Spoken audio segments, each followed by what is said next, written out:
2023 সালের 7 অক্টোবর ইসরায়েলে হামলা নিয়ে 42 পৃষ্ঠার একটি দীর্ঘ নথি প্রকাশ করেছে হামাস। নথিতে ফিলিস্তিনের স্বাধীনতাকামী এই সংগঠন দাবি করে বেসামরিক হত্যা বা কোনো ধরনের নৃশংসতা চালায়নি তারা।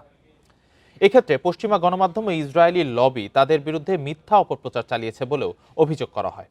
নথিতে আরও বলা হয়, গাজায় পরিকল্পিত গণহত্যা চালানোর লক্ষ্যে ইসরায়েল শিশু হত্যা ও ধর্ষণের মতো ভিত্তিহীন অভিযোগ ছড়িয়েছে।